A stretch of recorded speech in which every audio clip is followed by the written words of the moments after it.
Sea Medicina presenta su videoclase Síndrome confusional agudo o delirio. En realidad el nombre actual es síndrome confusional agudo. Vamos a comenzar con este caso. Se trata de una paciente que fue ingresada a terapia intensiva por sepsis. Como antecedente tiene de padecer demencia. En el segundo día de internación se encuentra con dificultad para entenderla, se encuentra ansiosa y comienza a retirarse sus indumentarias. Bueno, nosotros lo que nos debemos plantear es que en este caso debemos diferenciar dos cosas. La psicosis, ¿no?, es un trastorno cualitativo de la personalidad básicamente, ¿ok? Si esta psicosis se encuentra con compromiso de conciencia, es decir, no está consciente, es un delirio. Mientras que la psicosis como tal, no hay compromiso de la conciencia, ¿no? Dentro de la psicosis pues vamos a tener la esquizofrenia, la manía depresiva, los trastornos delirantes, ¿no?, y demás. Entonces lo más probable es que si esta paciente ingresó a terapia intensiva sin antecedente de trastorno psiquiátrico, pero sí de demencia, y ya no la comenzamos a entender y está ansiosa y demás, lo más probable es que este paciente tenga un delirio. ¿Ok? Aquí he resaltado que la psicosis no hay compromiso de la conciencia. Ya la demencia es otro acápite, y los trastornos psicóticos con depresión también son otro acápite. Ok, como pregunta de esta videoclase tenemos que entender qué es el delirium, cómo se diferencia de la psicosis. Ojo con esto, con el compromiso de conciencia, es decir, en la psicosis no existe compromiso de la conciencia, porque recuerden que ustedes, la conciencia es parte de la función cerebral superior. ¿Con qué herramientas podemos valorar el delirium? ¿Cuáles son los diagnósticos diferenciales? ¿Y cuáles son los medicamentos de elección en el tratamiento farmacológico y no farmacológico en el delirium? Bueno, para esto nosotros vamos a entrar al DSM-5, ¿ok?, que los psiquiatras comienzan a usar, donde básicamente dice que es un trastorno de atención o cognición, ¿ok?, la clave, que es agudo, es fluctuante, que no explica por una enfermedad psiquiátrica crónica previa, que el nivel de empeoramiento del trastorno cognitivo o de la parte de la atención no llega hasta el estado de coma. ¿Ok? ¿Por qué es tan importante nosotros diagnosticar el delirium en terapia intensiva, en medicina interna, en traumatología, en el hospital en realidad? Porque aumenta la mortalidad.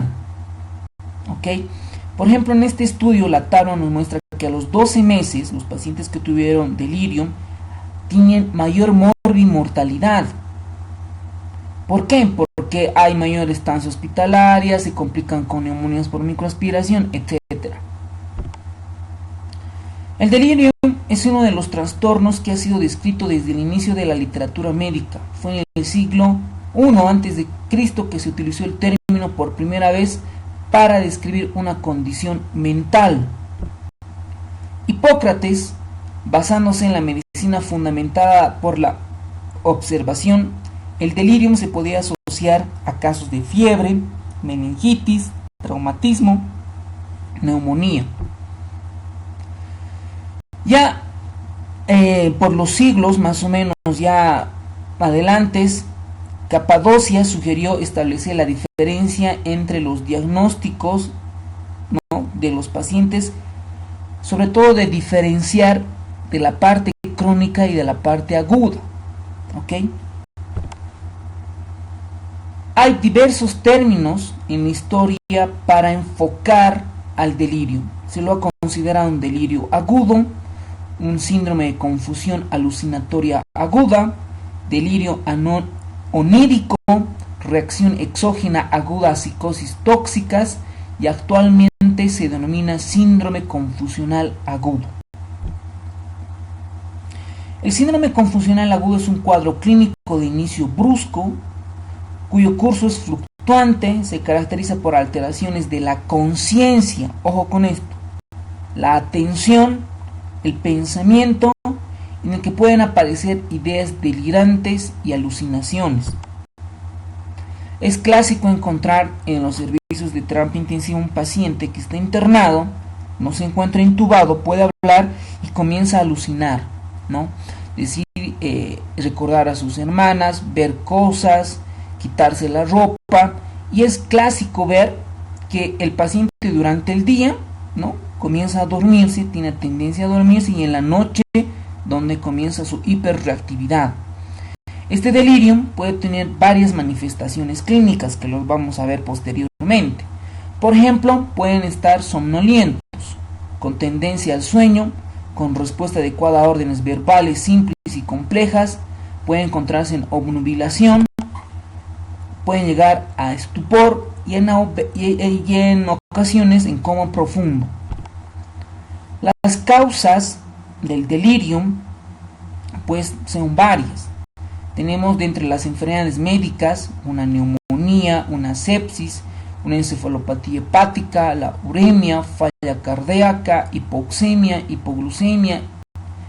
Si ustedes se dan de cuenta, cualquier paciente puede presentar delirio.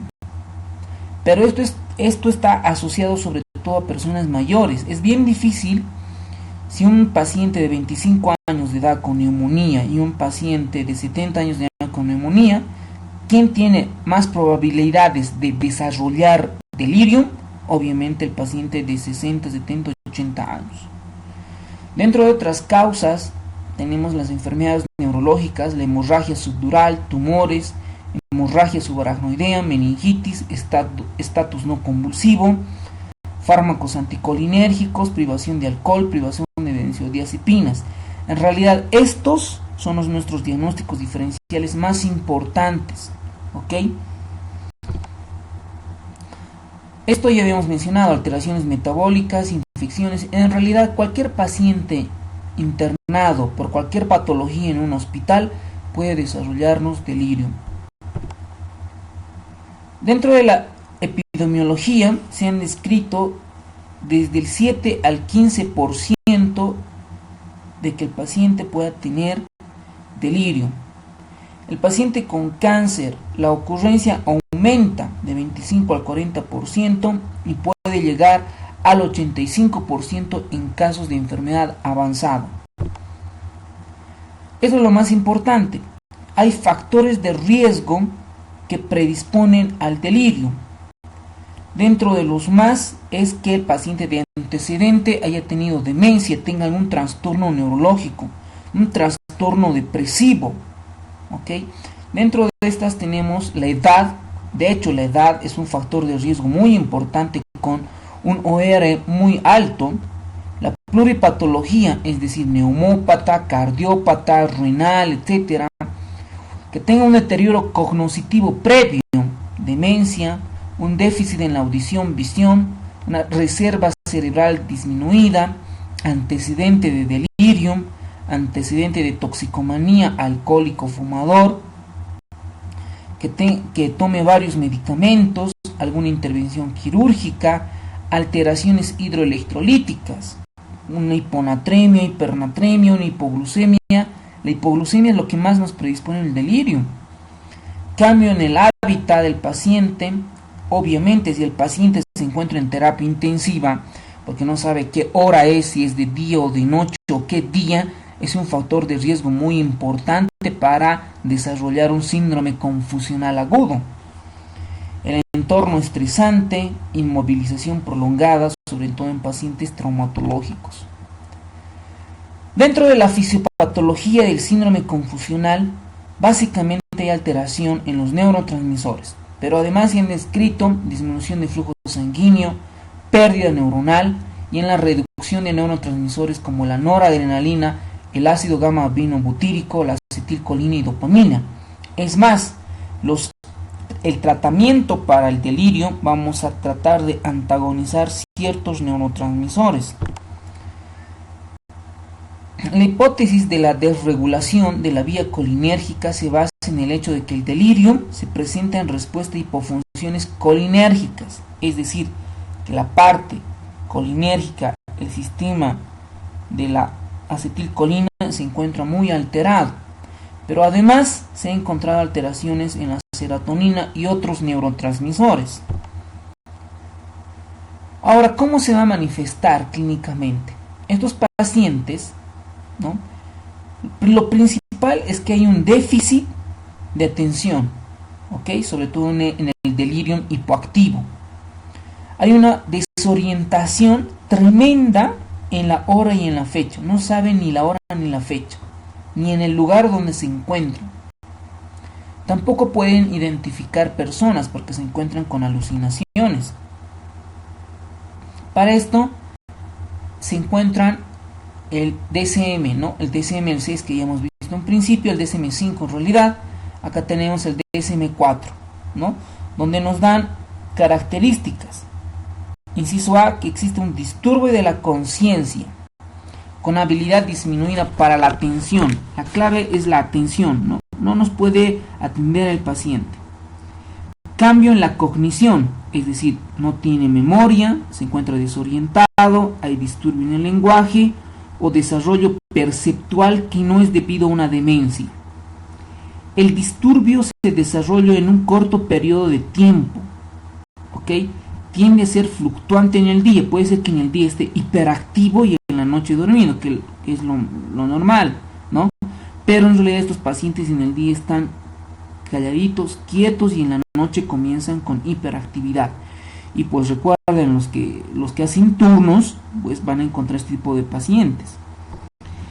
Existe evidencia por la historia de que exámenes laboratorios, exámenes físicos, el trastorno es causado por las consecuencias fisiológicas de una condición médica general o una intoxicación por alguna sustancia, o un síndrome de abstinencia o demás, uno de los anteriores. Es decir, el delirio tiene varios acápites que nosotros debemos tomar en cuenta. Ahora, dentro de la exploración física, donde vamos a hacer hincapié en la parte neurológica, nosotros debemos de descartar signos de focalidad, es decir, que esté con monoparesia, hemiparesia o plegias, que no tenga fiebre, cefalea, descartar un proceso meningio o datos de hipertensión endocraniana, vómitos, ¿no? Vómitos, una papiledema, cefalea o mioclonías. Entonces yo probablemente, para tratar de buscar una etiología orgánica que me esté predisponiendo a un delirio. Como habíamos mencionado, nosotros vamos a hacer hincapié en la conciencia, en la atención, sobre todo en la orientación, memoria y percepción. Esto es la clave para poder identificar un delirio. Obviamente tenemos los exámenes complementarios, laboratoriales, orina, radiografía, etc. Y para nosotros estratificar o sospechar un delirium, sobre todo en medicina intensiva, tenemos el CAMI-Q y otras herramientas para poder identificar el delirium como tal. Por ejemplo, el CAMI-Q tiene 4 pilares fundamentales, ¿no? Donde hay una alteración aguda y fluctuante de la atención, la inatención, el pensamiento desorganizado, alteración en nivel de conciencia. Cada uno de estos además tiene varios subtítulos que vamos a ir identificando en el paciente crítico. ¿Ok?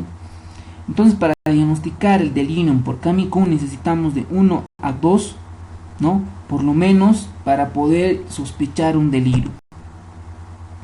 Ahora esa es pregunta de examen. ¿Cuántos tipos de delirium existen? 3. El hiperactivo, hipoactivo y el mixto. El hiperactivo, como su nombre lo indica, el paciente se encuentra en agitación, ¿no? Inquietud, alucinaciones. Es clásico paciente que se quiere retirar la vía, que quiere irse del hospital, que no le gusta y demás. Un delirium hiperactivo. O si el paciente se encuentra en letargia, se encuentra sedado, no nos responde o responde lentamente, etcétera. Es un delirium hipoactivo. Y el mixto contiene ambos componentes. Pero en los pacientes internados, la mayoría tiene un trastorno hipoactivo y mixto, ¿no? Sobre todo es el mixto. Dentro de los diagnósticos diferenciales, nosotros debemos tener 4. Una demencia, depresión, esquizofrenia y delirio. El inicio, ¿cómo es en el delirio? Agudo, ¿no? De repente, en la mañana pasas visita, el paciente consciente, tranquilo y dice que ha disminuido la tos, etc. Pero en la noche ya se desorienta, un delirio. Curso, ¿cómo es el curso? El proceso en el delirium, ¿no? Es fluctuante, ¿no? Puede ser que en la noche esté tranquilo y en la mañana comience a retirarse la vía, ¿no? Suerito. ¿Cómo está la conciencia? En la demencia está vigil, en la depresión vigil, en la esquizofrenia vigil, pero el delirio se encuentra alterado, hay compromiso de la conciencia. ¿Cómo está la orientación? En la demencia está alterada, ¿no? Por el proceso demencial, a lo mismo que en el delirio. ¿Cómo está la memoria? En la demencia está deteriorada, en la depresión conservada, en la esquizofrenia conservada y en el delirio deteriorada. ¿Cómo está la atención? Obviamente la atención en el déficit grave, bueno, en realidad en el delirio tiene un déficit grave porque no comienza a tener, tú le preguntas y comienza a hablar otras cosas. Delirios y alucinaciones, ¿no? Acá en delirio son frecuentes, en esquizofrenia son frecuentes, en la depresión baja frecuencia y en la demencia baja frecuencia. Pregunta de examen: ¿cuáles son los diagnósticos diferenciales del delirio, demencia, depresión y esquizofrenia? Ahora vamos a ver el tratamiento. Pues el tratamiento hay el farmacológico y el no farmacológico, ¿no? En primer lugar, nosotros debemos tratar la causa, ¿no? La etiología. Debe estar basado en posibles factores causales, en la neutralización de aquellos factores desencadenantes. En segundo término, se hará el tratamiento sintomático con medicamentos y medidas ambientales. Por ejemplo, en un paciente internado en medicina interna, obviamente cada sala de internación debería tener su reloj, el día en que está, si es de día o de noche, ¿no? Es un tratamiento no farmacológico para evitar y tratar el delirio. Dentro de los demás, acá, por ejemplo, vamos a ver algunos... Dentro del tratamiento medicamentoso vamos a encontrar los tratamientos antipsicóticos, ¿ok? Dentro de los antipsicóticos, pues la mayoría antagonizan, bloquean receptores de dopamina, noradrenalina, serotonina, etc. ¿Ok? Dentro de los antipsicóticos típicos, ¿no?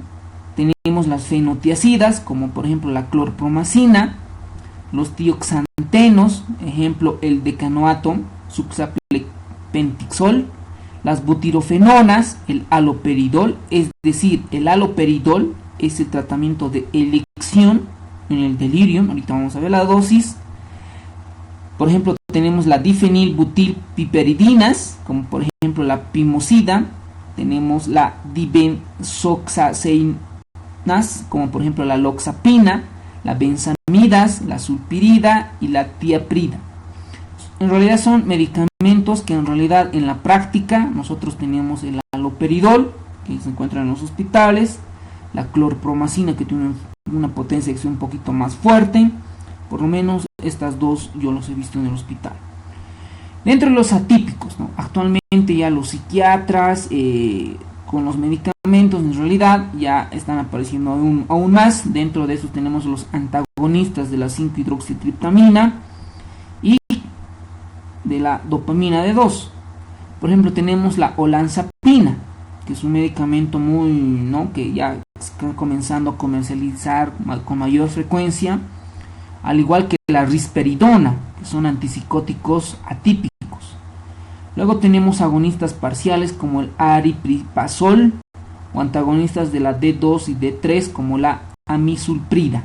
En realidad en la práctica clínica lo que se usa es la olanzapina, la risperidona, y otro medicamento muy importante es la quetiapina, ¿no? Un paciente que está con delirium hiperactivo, le damos una dosis de quetiapina, pues lo van a tranquilizar inmediatamente.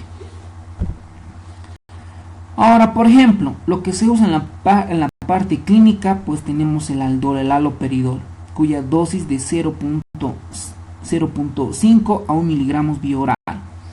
Hay que tener cuidado en los pacientes que tienen síndrome QT largo, porque aumenta el QT largo y puede llevarnos a una taquicardia ventricular monomorfa o polimorfa.